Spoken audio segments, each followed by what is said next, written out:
twin flame and married. So in this video, I'm going to be talking to you about what to do if you meet your twin flame while you are married, and also what to do if you're married with kids. So I've been wanting to make this video for a while. I had a client come to me in November last year, and she was in a very similar situation to where I'd been at 2 years prior, where I was married when I met my twin flame and had two children, and the struggles were very similar. So my client came to me and essentially wanted guidance on what to do next, how to move forward, how to process, how to deal with these emotions. She was feeling very torn about whether to stay in her marriage or leave, and very concerned with the impact that would have on her children.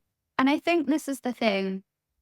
And one of the things that I wanted to talk about is I, of course, cannot tell you whether or not to leave your marriage, but what I can share with you is my experience. So I'm going to get a little bit more personal in this video than I am usually, but I hope that what I share with you will be able to help you if you're in a situation where you've met your twin flame and you're married and you're not sure what to do or how to proceed or what comes next. I hope that it will help you to be able to make the choice that is right for you in a way that is hopefully positive for everybody involved. And I really feel like, having spoken to my clients since, everybody is doing really well. And she made the decision that was absolutely right for her husband and her family moving forward. And that to me is really, to see her thriving, to know her kids are okay, to know her ex-husband is okay. For me as a coach, that's a job well done. But however, it's been quite emotional for me to process this as well, because it put me back in that place of all those feelings and emotions that I was going through 2-3 years ago when I met my twin and I was going through this experience. So I knew that I needed to talk about this. And then just recently, a viewer, Natalie, popped up in my inbox over on Instagram. If you've ever got any queries or video suggestions, you can always DM me over there. We're at the Temple We Built _. And yeah, she messaged and she said, can you please make a video on what to do if you're married when you meet your twin flames? It's finally here, but it is going to be a bit of a personal one, possibly a little bit emotional as well. This is about the 5th time I've pressed record on this, and normally I just press record and publish and not worry about it. But this is actually, the 5th time I've tried to record this for you. So hopefully this one goes a little bit better. What I want you to know before we start are there's 2 things. First of all, thank you so much for being here at the Temple. If you're new here, your likes and subscribes and shares mean so much to me. It really helps us to spread the message of the Temple, which is about creating healthy, beautiful, unconditional love-based relationships in the world and helping the world to move into a beautiful, healed space where we are able to live essentially free of guilt, trauma, negativity, essentially in alignment with our highest selves. I'm Charlie Kingsland. You're with me here. I'm a twin flame relationship and money coach. And the reason I coach within these areas in particular is because these are the areas in which we've been most disempowered from by the matrix. And as the mother to 2 girls, one of my missions in life is to show them that they can be, do, and have anything once they drop fear and ego and negative self-belief created by the matrix. Welcome if you're new. I feel like I need to take a breath.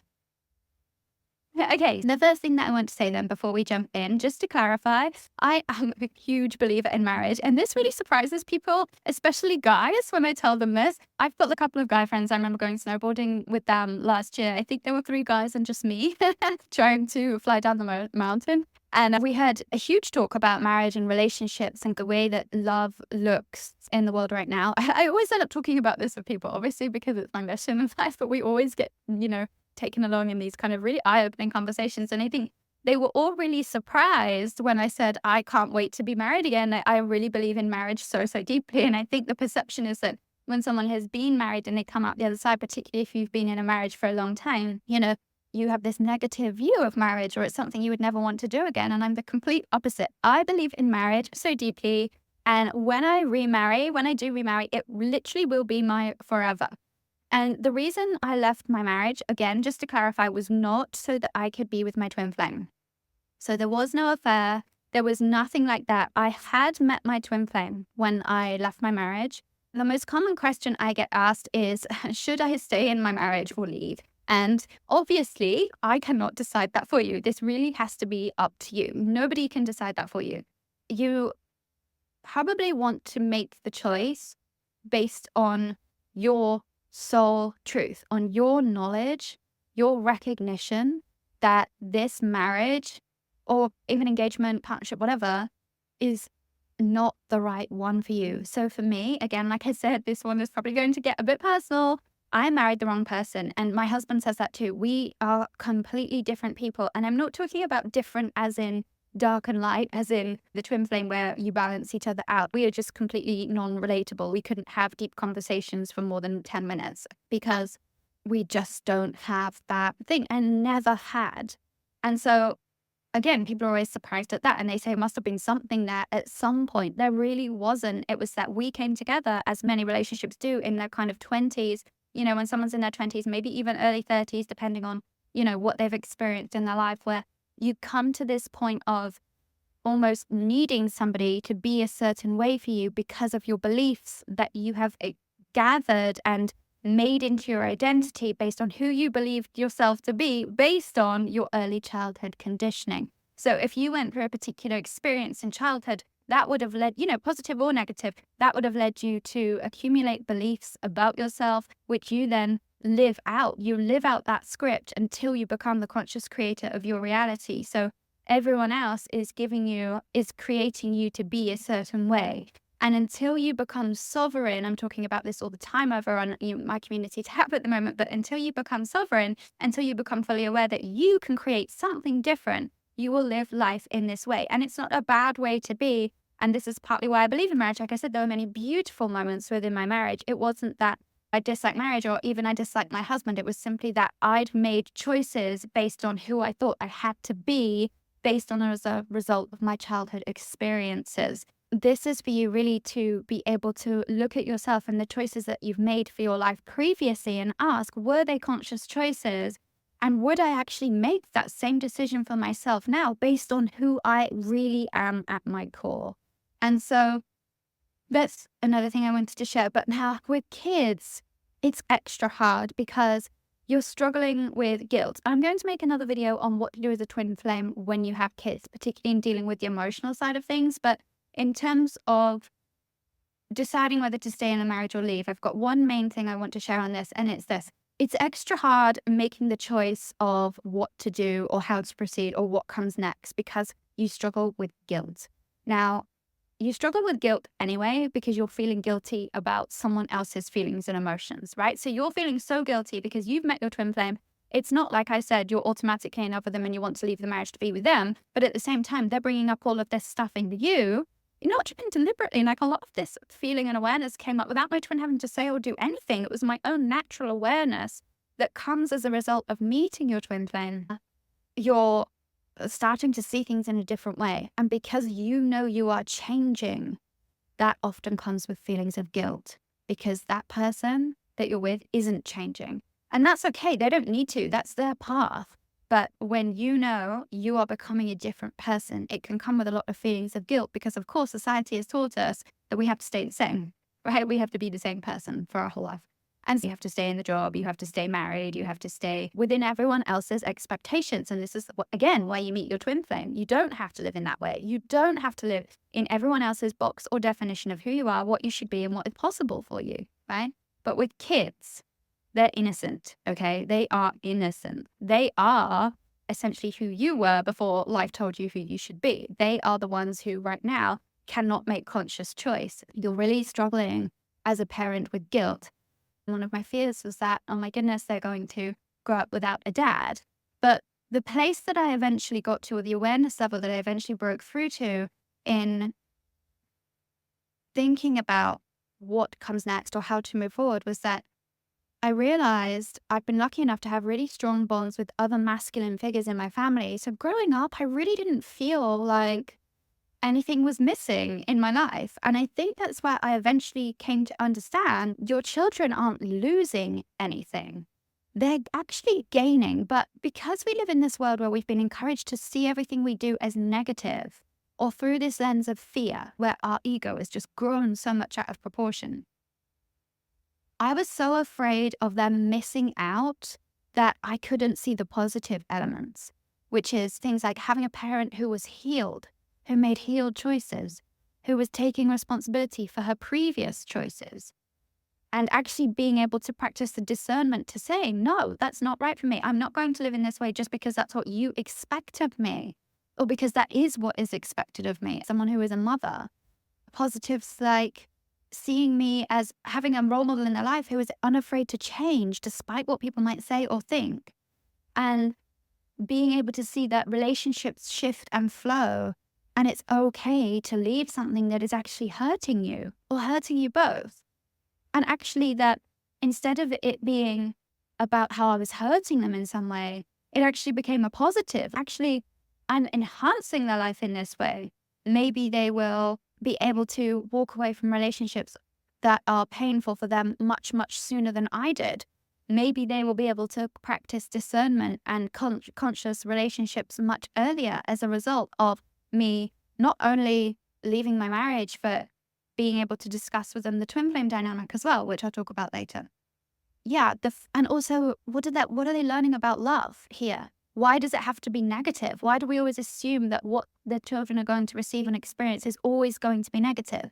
And if you think about it, it's because that's all we ever see in the newspapers, right? That's all we ever see in media. It's all we ever see it from therapists, who obviously is a multi-billion-dollar industry, which I'm not saying is not valid and is not justified. But at the same time, when it becomes our only perception and we are creating our perception based on that fear of this might happen, it's not our truth. And actually our truth is that leaving a person or leaving a marriage after meeting a twin flame and developing this awareness is that actually this can be positive. This can be an amazing thing for my kids, or at least at the worst case scenario, it can be balanced.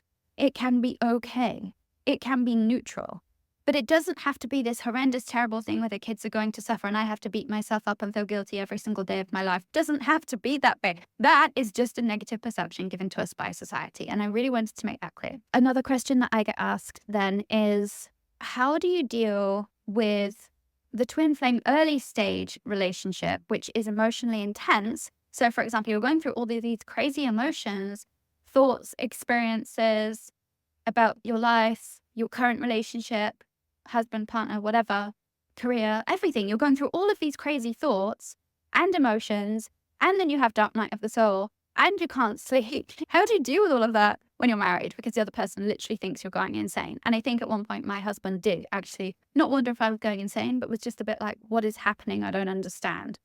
And it's hard for them. It really is. And so this is where you can have empathy and compassion for what they're seeing and receiving, because they didn't ask for this. But at the same time, it's their choice, sole choice, to be a part of this experience as well. They are also learning and growing from this. And this is where you can let go of guilt. And guilt is an ego-based emotion, by the way. So yeah, how do you deal with the twin flame early stage relationship, which is emotionally intense and becomes a lot more balanced as you go through, by the way, if you allow it to be more balanced. The dark night of the soul, how do you deal with all of that when you're married?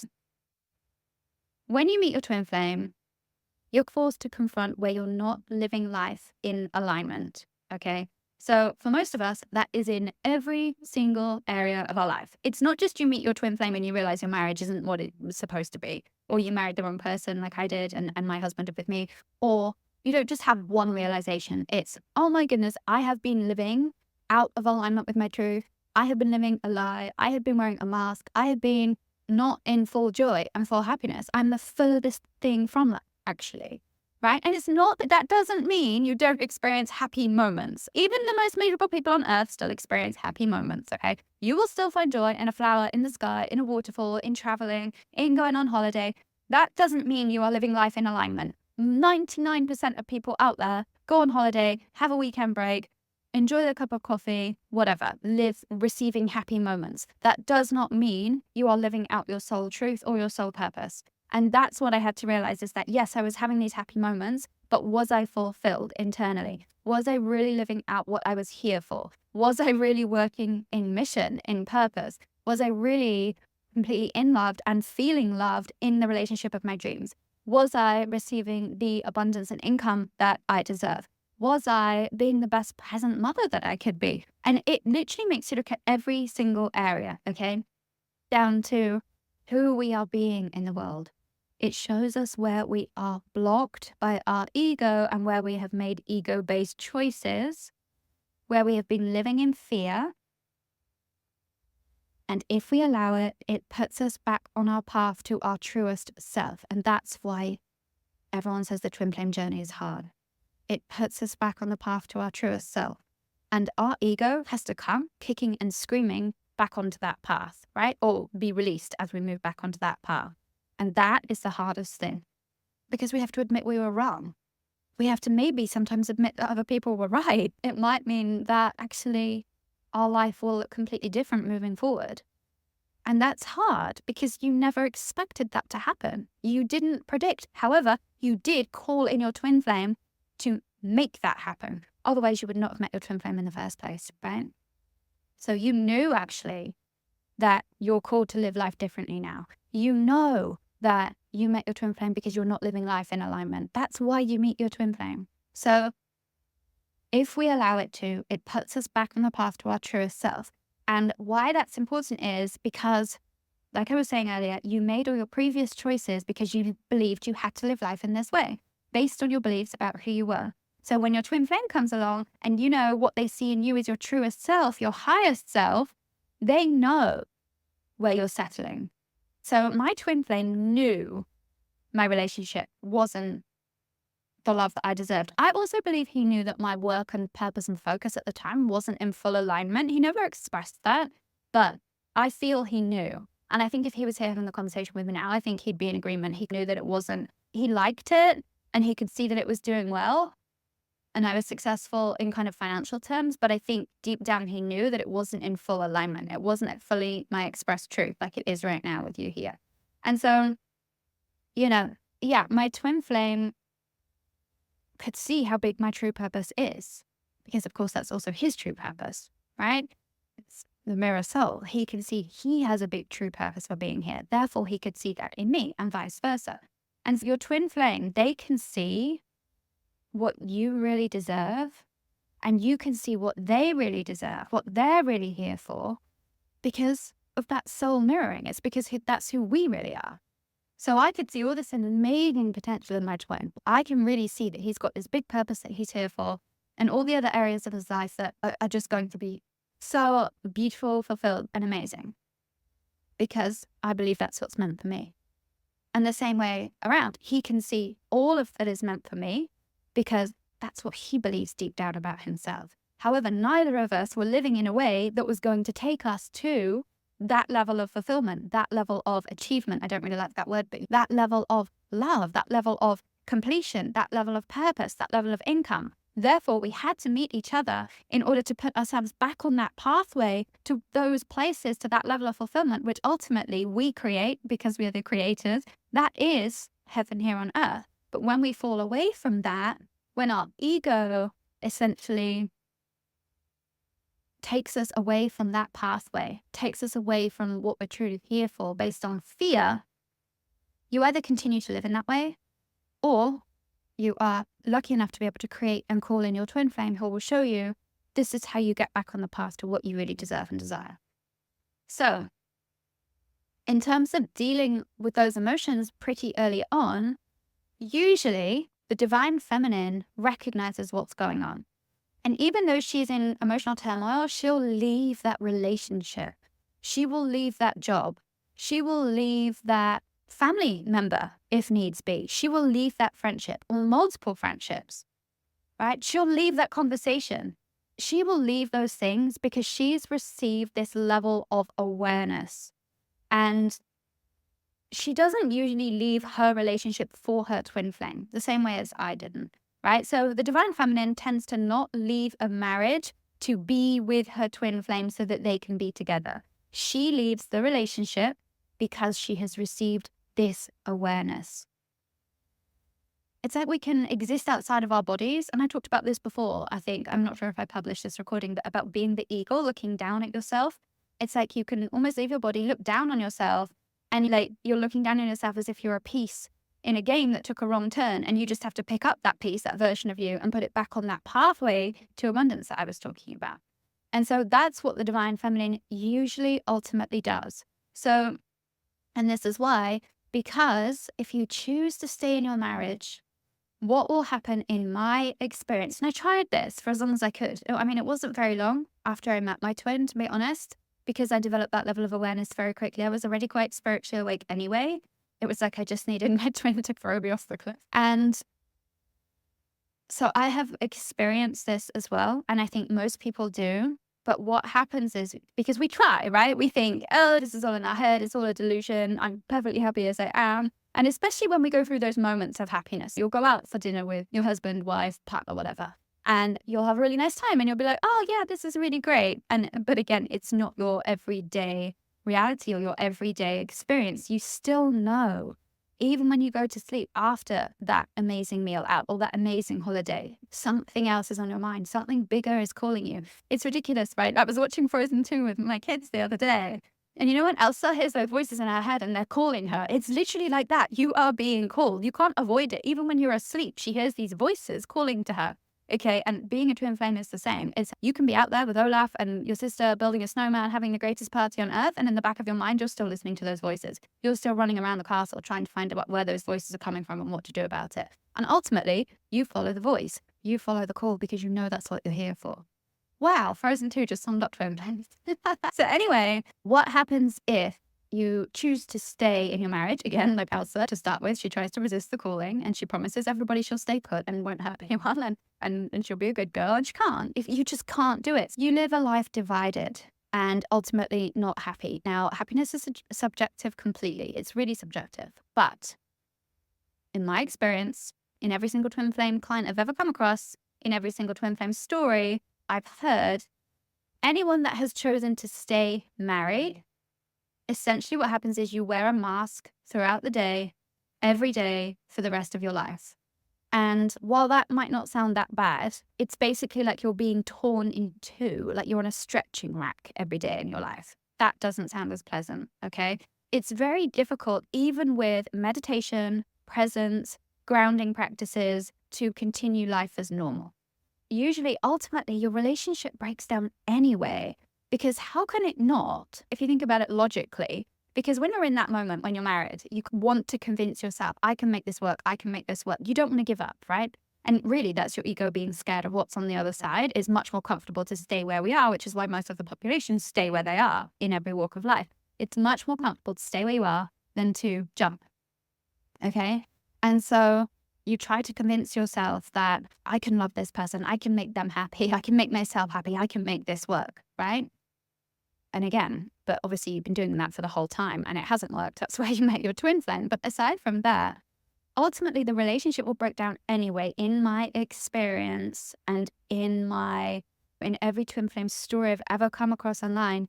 Because how can it not break down when, if you think about the other person? So my husband, for example, he would have been living with essentially a ghost in a shell, somebody who is not fully there. How can you move forward in happiness when you're only ever able to truly give half of yourself to that relationship?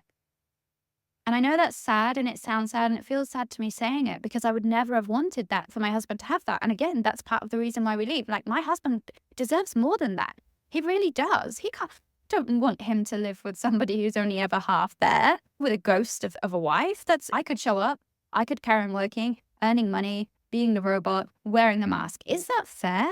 Is that love? Is that the love that they deserve? Let alone me? I think if you've met your twin flame, it's because you needed to meet them. Like I said, you call them in, and it will be for multiple reasons though. And generally your whole life and being will change. It's not just about your marital relationship. It's your whole way of being will need to change. And the reason for that is because otherwise you get stuck in this veil forever. People think the veil or the tunnel or Shadowlands, whatever you want to call it, is this kind of dark area. When you die, you go through the tunnel. And it's not. It's this kind of gray monotony here on earth where you're really stuck in between fear and ego and actually going for the things that you want and that deep down you know are meant for you. You know you're here to be sovereign, to make sovereign choices that lead you into complete abundance, right? We look at kings and queens as something outside of us, at real wealth, real status, real beautiful life, essentially, as that's for them over there. It's not. This is available for all of us, but so few. That's why we've got their cultivated personas on TV, to keep us from believing that could ever be a possibility for everybody. People listening to this right now, you probably think I'm insane. I promise you, that is meant for you. But of course, if you don't believe it, if you see that as being something outside of you, or you believe that theory to be cuckoo and crazy, then it's going to be cuckoo and crazy and you'll never have it. Simple. But the veil is this monotony here on earth where you're really stuck between your fear and ego and actually believing that even a fraction of that level, even a fraction of the things that you want are possible for you. Look around you, okay? Most people have gone beyond the veil. They are the living dead, zoned out on anxiety medication, depression medication, Netflix, porn, their phone, social media, counting down the hours in unsatisfying jobs, trying to minimize their hours. The amount of people that I work with that just say, I just want to work 4 days a week. And I'm like, well, why don't you do something that really fulfills your soul? Oh, no, I don't want to, just rather work less hours, right? In relationships where they're only loved conditionally, as long as they play the role their partner or family or society has assigned for them. This is literally, we are living in a time of the living dead. And I know that sounds really pessimistic, but actually I'm the opposite. I believe we are here for more than that. I believe if you're here listening to this and you've made it this far throughout this video, you are here to be the change. And really you have a choice here. And that's what your twin flame brings to you. So this is why actually it can be so painful, because it's like someone's got a gun to your head and they're saying, you know, you can have more. You know, you're made for more. You know, you made these choices that you've currently got in your life, the reflection of your choices that you previously made. You know, you made these choices based on an old, unhealed version of you. And that's choices for everything: work, how you live, how you talk, even the person that you live with, what you surround yourself with, your friendship groups, everything. You made them on an old, unhealed, unconscious version of you. Now you can continue in this veil and be like most people, the living dead, never really happy, never fully satisfied, or you can make another choice. Gun to your head, what's it going to be? And that's why it's so painful. And that's why the choice, I think, is so hard when you're married, because especially as divine feminines, right? We've been raised not to hurt anybody.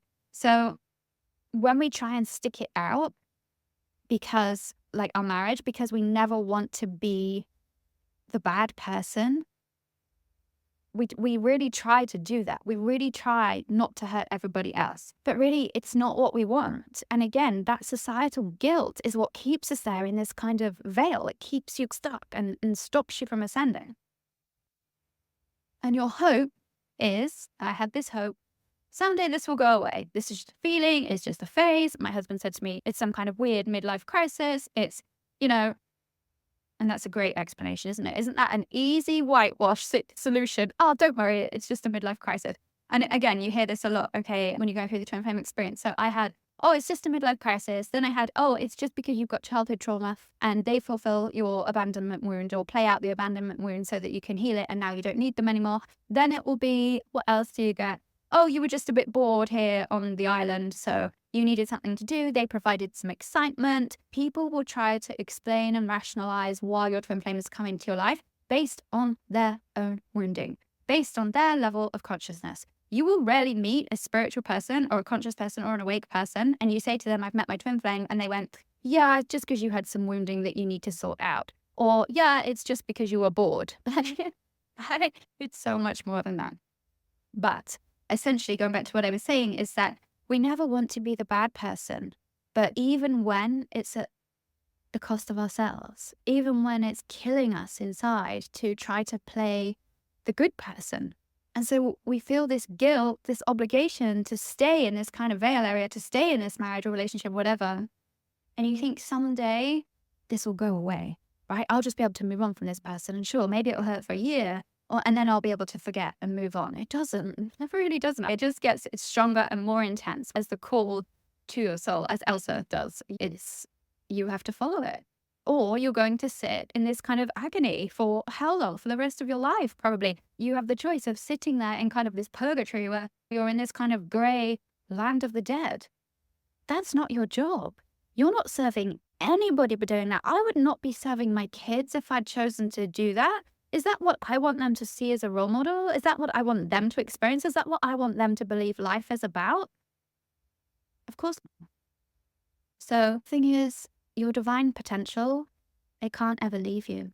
The calling really does just get stronger and stronger. It's literally your soul calling.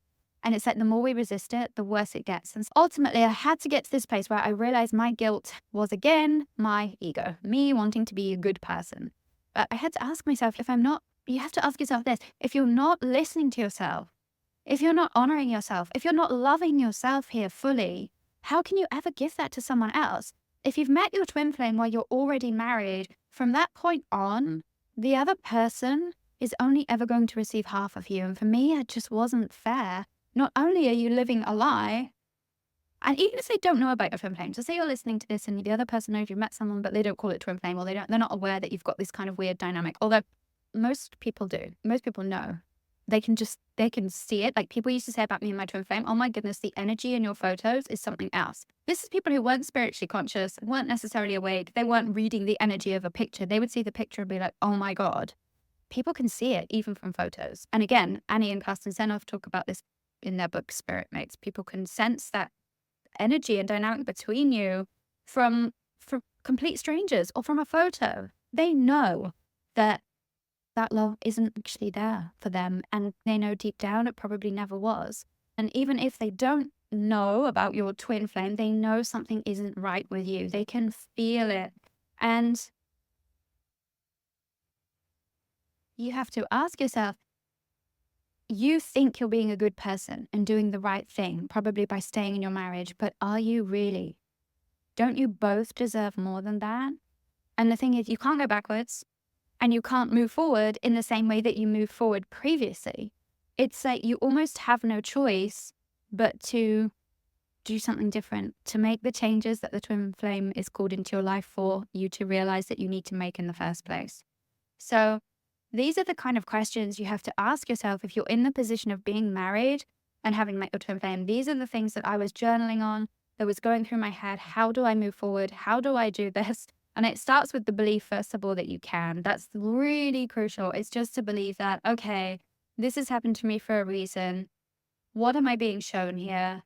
What am I learning from this experience? How do I move into abundance and belief that no matter what decisions I make here, moving forward, everything is going to happen for my greatest good. It's safe for me to make new choices now. And really, this is what I journaled on, believing that it was safe for me to live life differently. Because going back to the original question then about emotional processing when you're married, the thing is, until you pay attention to what your emotions are telling you, to what your dark night of the soul is telling you,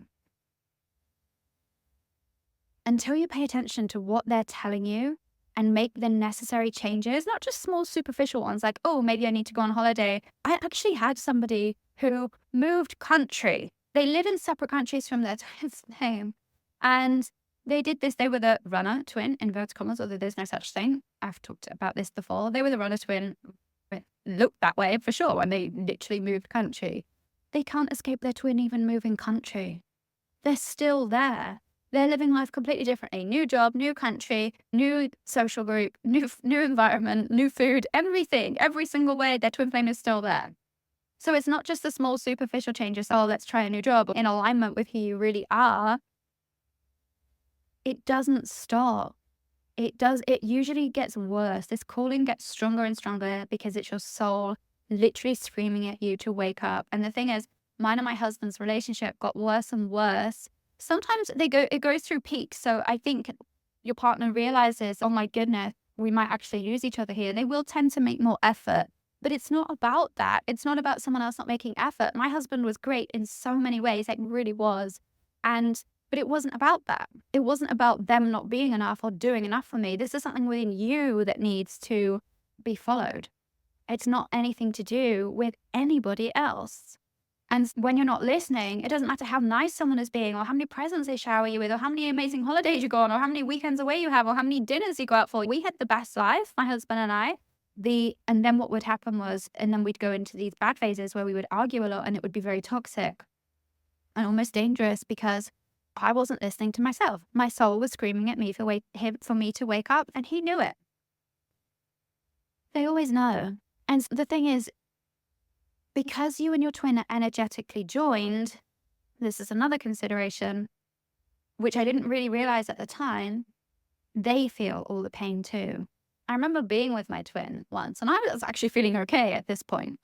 We'd had some emotional conversations previously, but I was feeling absolutely fine. And he was driving me home, and he cried, and I was like, what are you crying for? And he said, I don't want to take you back there. Again, we were just friends. So I thought, oh, that's really sweet. He's being a really sweet friend. He's really caring.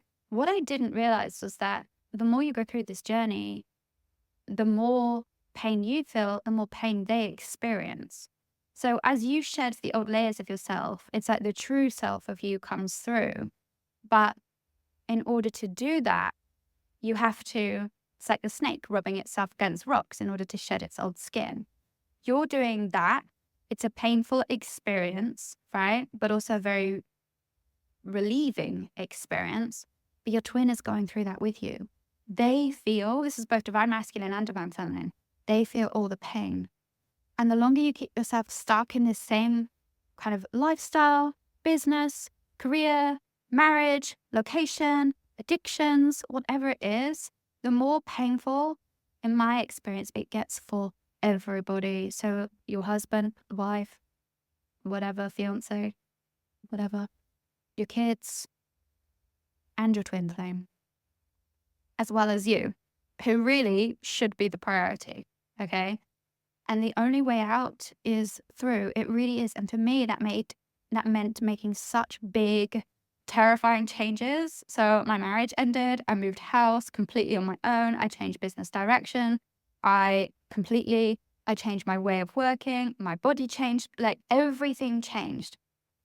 And honestly, that's just the beginning of it for me. And I'm so excited for what comes next in my life in a way that I wasn't at all when I kept myself stuck. And also now, so now that my husband and I are separated, he's super happy. He's in a new relationship and seems so happy. And everything has worked out exactly as it was meant to. But of course, and if I could see my life back then, how it would be now, where I would be living, the life that I would have, the temple that we built together right here, I probably would have made the decision a lot quicker. Like how much more easy it would be, how happy the kids are, like really genuinely. And I was at a friend's house yesterday and she said to me, everyone that meets your kids, so everybody in the area, in the village that we live in kind of now knows the kids. They take the dogs on walk. We've been to loads of social events and parties and things here. And everyone knows the kids. And she said, everybody that meets your kids says they're so happy, they're so confident, they're so well adjusted, they hold conversations with anyone. And it's, yeah, they do. And they are happy, adjusted kids. And if I look back, like I said, where I was back then, so fearful of what all of these changes might bring and how painful it would be. And that's what I was doing. I was thinking about how bad it would be. But now I'm in this position and this is what I wanted to share with you. It's honestly, I wish I had done it sooner. The only reason I didn't do it sooner was because of all the fears, prejudices, what people might say, what people would think, societal expectation. That held me back for so long. And I feel like right now, I'm just starting over. Like right now, from literally this year, 2023, I've got so many beautiful plans and dreams for this year that I know I'm birthing into reality, that I know are going to happen for me. And I'm so excited about life again in a way that I wasn't before, when I could only see this kind of veil or this tunnel ahead of me. Is this what my life is going to be like? And like I said, it wasn't bad. We traveled around the world. It wasn't that I was living this deprived life in any way, but I wasn't living in alignment with who I really am and what I was really here for. And now I'm doing that. And it feels light, I think is the word. Like I just feel light most of the time. And even when things go wrong, it's like I can just bounce back so quickly. It's like I just feel good most of the time, all day, every day. And yeah, and so I guess if there was any one thing there's two things that I would want you to know, that it all works out as it's meant to, but you have to take the leap. You have to honor that call. You have to be Elsa. And ultimately, I feel like deep down, you already know what you have to do. But no one else is going to do it for you. No one else is going to make that decision for you. Like me, I cannot say to you, even as a coach, even as a client, I cannot say to my clients, this is what you should do. You already know. You always do. And if there was probably one thing I would want people to know who are in my situation, is that it's safe for you to trust yourself. It really is. And I think that's the one thing that gets taken away from both the divine masculine and the divine feminine by the matrix. That trust of self isn't there. That trust that you can actually have everything you want on such a big scale. And that trust that you're being called into something for a reason. And it's your reason. It's for you.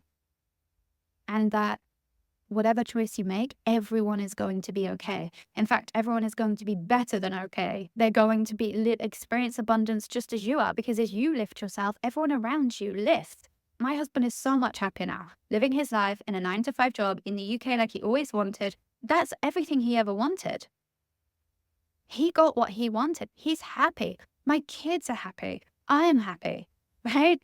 And again, not 100% happy 100% of the time. That's, but moving into that for sure.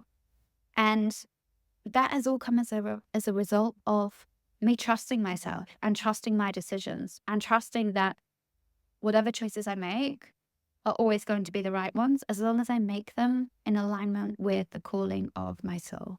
And deep down, you always know what that is. So it's safe for you to trust yourself.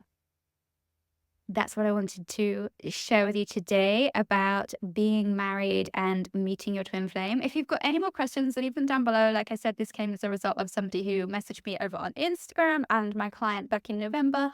I love it when you ask questions or make suggestions for videos, because it means that my brain doesn't have to work so hard to come up with ideas. Okay. If you've enjoyed this video, I'd really appreciate your likes, shares, and subscribe. Thank you so much for being here. One-to-one coaching details are in the links below. If you want support through this time or transition, let me know, and I'll talk to you all soon. Bye.